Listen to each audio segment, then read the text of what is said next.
Je ne pouvais voir ce message. Mon fils est décédé aux États-Unis le 7 mai 2024. Aidez-moi, sans faire une vidéo pour toi. Je voudrais que si toi aussi qui regardes cette vidéo, tu es peut-être en deuil ou tu es attristé, alors tu as absolument besoin de ces trois choses pour t'en sortir.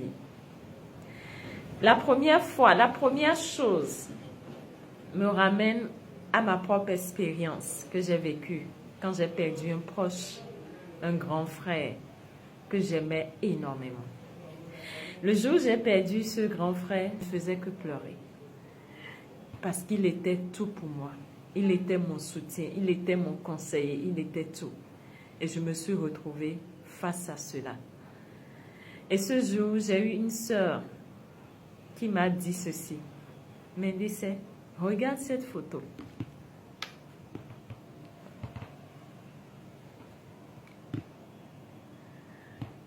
C'est qui? Et je lui ai dit, mais c'est moi. Et elle m'a dit, mais où est-ce Mendice? Celle-là. Je lui ai dit, mais c'est moi, je suis là, non. Elle dit, non, celle-là, elle est où? Elle est morte. Et quand elle a dit ça, j'avais les larmes aux yeux, je la regardais comme ça. Je dis, mais j'ai grandi. Elle dit, non, celle-là que tu vois, elle est morte. Et elle a donné place à celle que tu vois maintenant, que tu dis que tu as grandi. Quand tu étais dans le ventre de ta mère, tu étais une petite. Personne ne te voyait, mais ta mère pouvait te sentir. Et ta mère pouvait communiquer avec toi. Parce que quoi? Elle t'aimait dans son cœur. Quand tu es sorti de son ventre, la petite que tu étais dans le ventre est morte. Vivre, c'est mourir à chaque instant. La Mélène d'hier n'est plus la Mélène d'aujourd'hui. La Mélène d'hier est morte. Ton frère est mort comme toi-même tu meurs tous les jours. Comme une mère peut parler à son enfant dans le ventre qu'elle ne voit pas et elle sent sa présence dans son cœur, c'est comme ça toi aussi tu peux parler à ton frère parce que tu l'aimes et dans ton cœur tu vas sentir sa présence.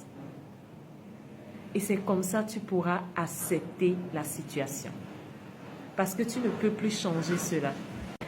Quand elle m'a dit ça, elle a créé un peu de calme en moi. Et à chaque instant, quand je suis dans des difficultés et j'aurais besoin de ses conseils, je touche mon cœur, j'appelle son nom. Et je vous jure, il y a une sensation qui me traverse. La vie, c'est mourir à chaque instant.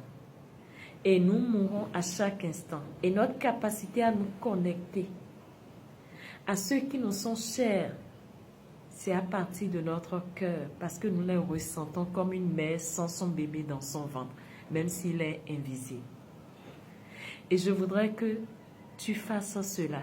C'est la première chose que tu dois comprendre. C'est accepter la situation et comprendre que ton fils, en réalité, est dans l'invisible et tu peux toujours te connecter à lui quand tu auras toujours besoin de ça. La deuxième chose, c'est de chercher à s'apaiser.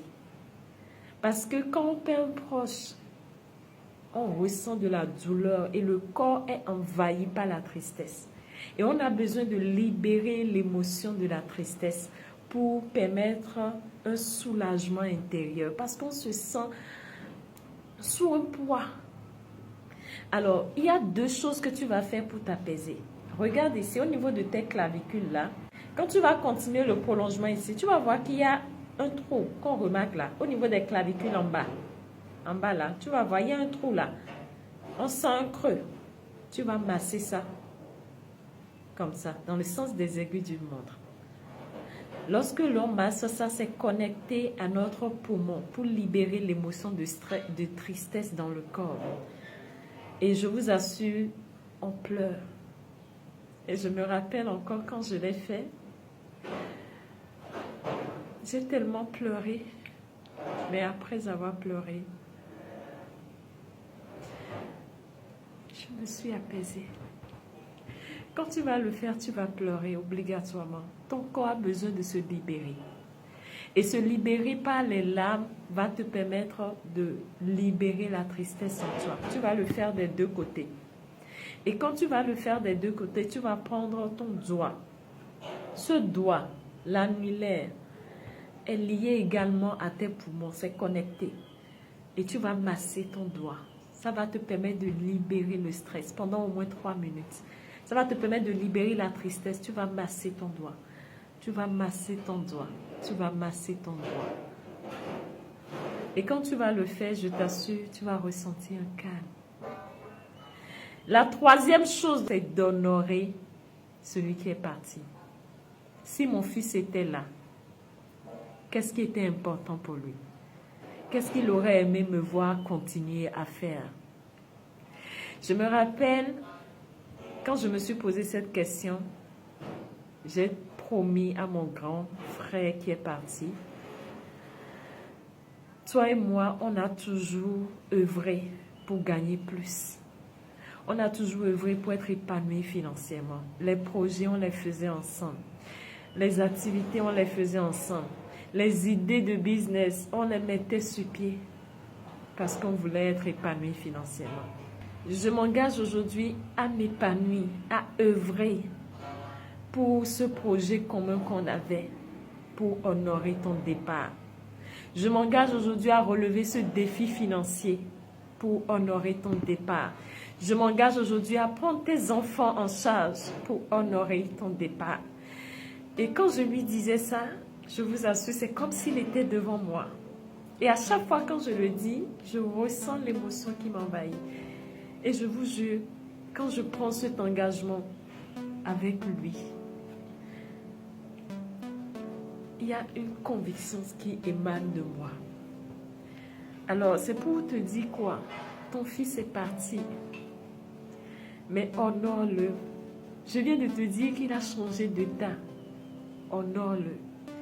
Et fais ce qu'il aurait aimé. Si, quand il était là, il adore te voir en joie, fais-le pour lui. Si, quand ton proche était là, il adore que tu sois déterminé, que tu puisses relever un défi, fais-le pour lui.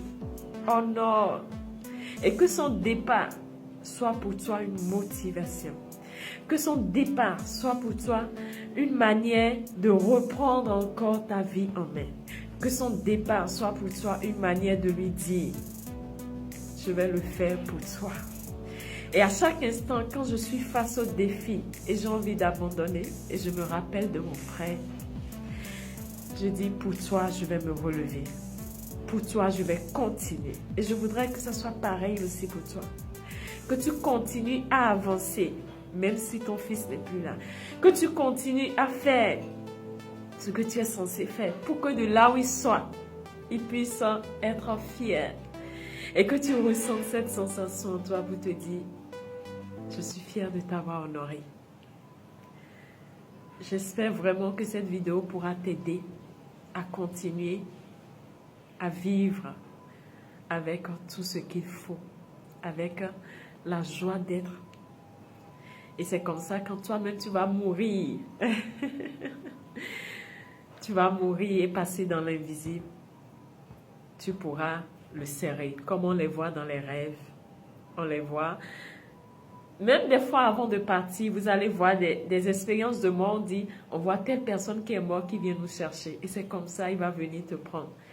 Et dire merci, merci, merci. Parce que tu as fait ce qu'il fallait faire. Merci à toi pour ce partage d'expérience. Merci à toi pour cette expérience que tu vis et que tu as voulu partager sur la chaîne. Je vous aime.